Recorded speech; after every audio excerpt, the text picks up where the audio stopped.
Steve Jewin, MMA Mania. Hey, I got Brandon on the line. All right. You're on with Brandon. Hey, Mr. Halsey, this is Steve Jewin from MMA Mania. How are you doing today? Fantastic. How about yourself?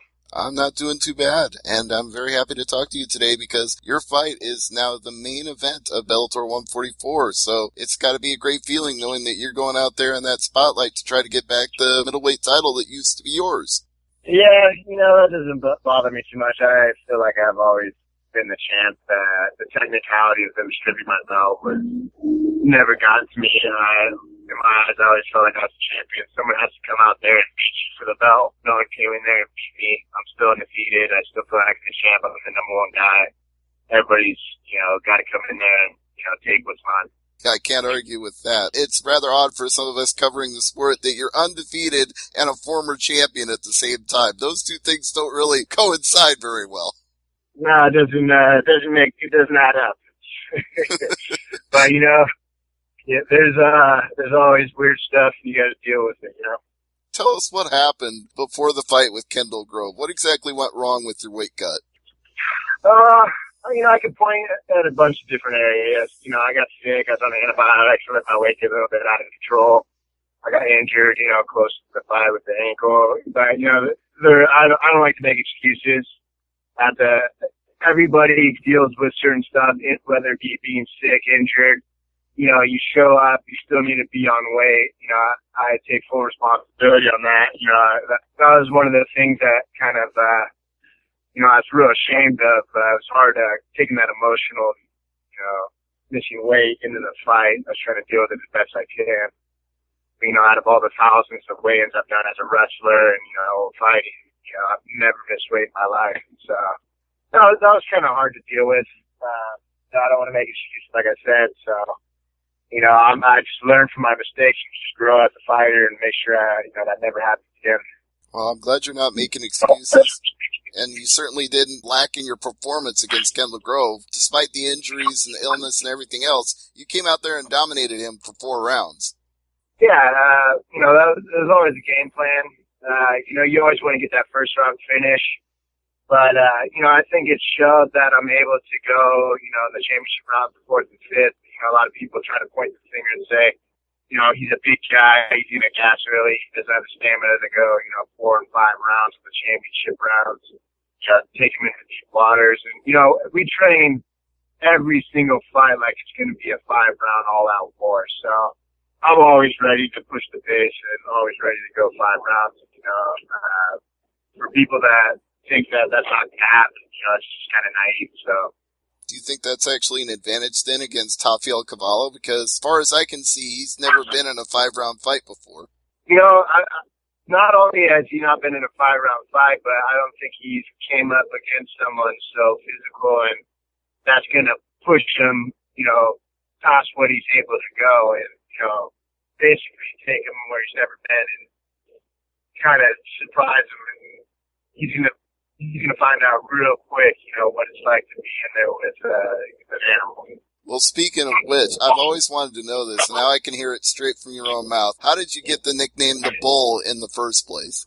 It's kind of a funny story. I was actually in my second fight against Shoney Carter. I was 1-0 fighting against someone I think he had like 60 or 70 professional fights. And, I went into the fight and I think John McCarthy was ringside with my manager, and the whole fight I just pushed the pace and was, taking him down, smashing him, just relentless pace like I normally do. And John McCarthy looks over at my manager and is like, "Hey, do you have a nickname for that guy?" He goes, "No, we're actually trying to find one. We came up with a few, but none of them stuck." He's like, "You need to name that guy Bull, because he just runs through everybody." So ever since then, and it kind of worked out because my great uncle is William Admiral Bull Halsey, famous admiral in World War II. So it kind of stuck with the stigma. That's a good coincidence. It works out very well, and it turned out to be very fitting because you certainly ran through everybody like a bull in a china shop when you came to Bellator. That's the idea here on out, too. There was a 1-year layoff between that Shoney Carter fight and your Bellator debut. Were you dealing with some injuries back then? Yeah, we had a bunch of fights lined up, but, you know, it was kind of hard to get fights being 2-0 and being a high-level wrestler in the, you know, kind of smaller organization.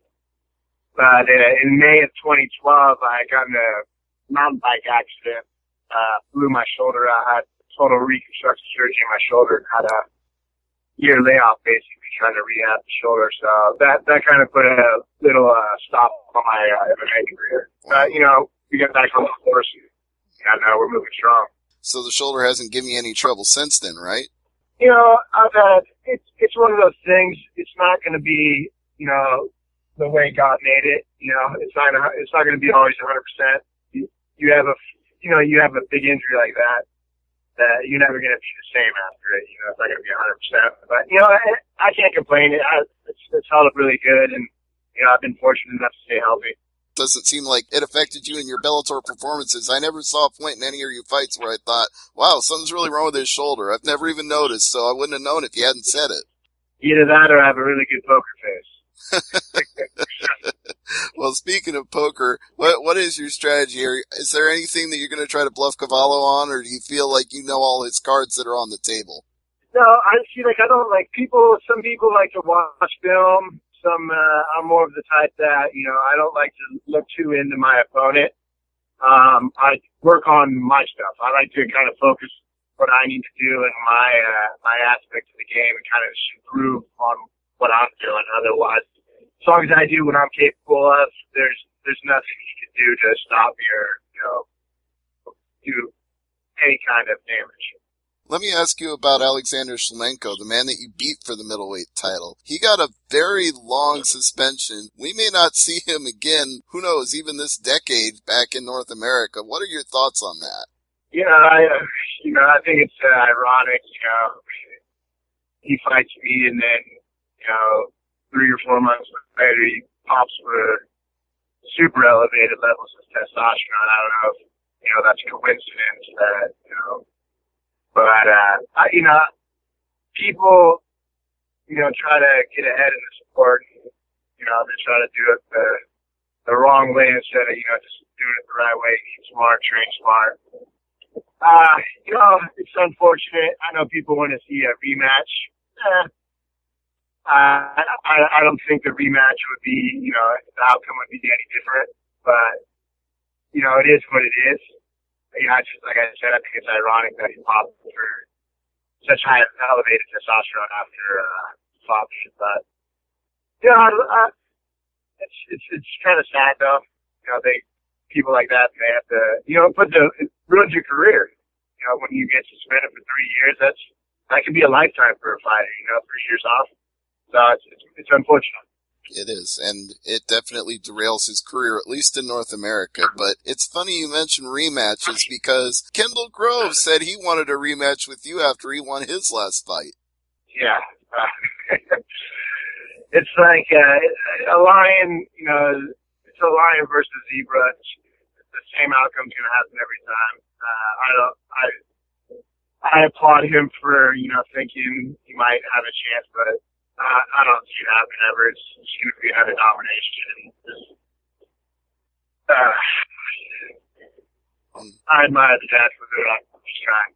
Right. Well, it seemed like he was trying to get under your skin, too. I think he made the comment meathead, among other things.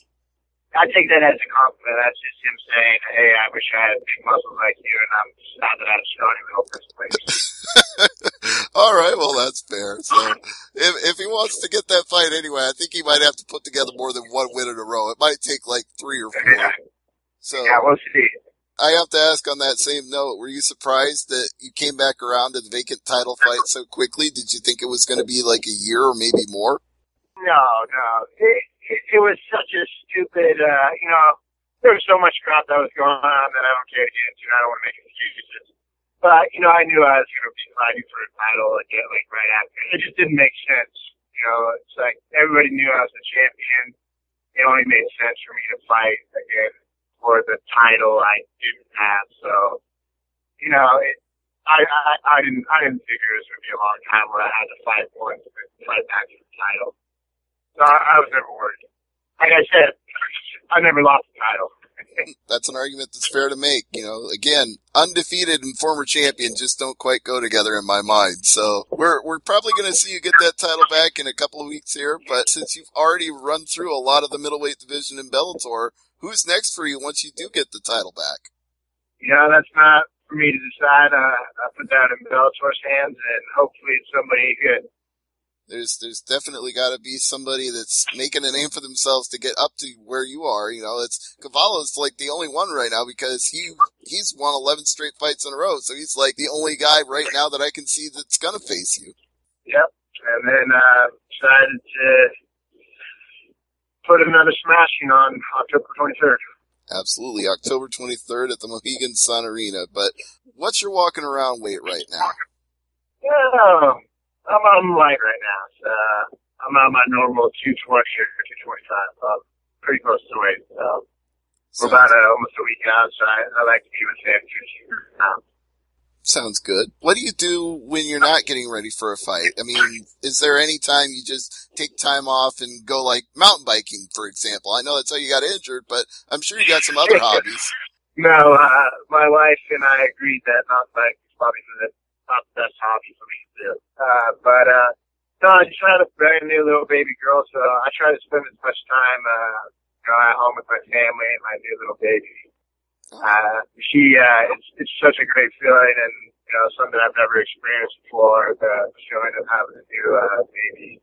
It just brings joy and, I can't wait to spend every moment I'm not at home, makes me miss her that much more. So that's what I've been doing for the last 4 months.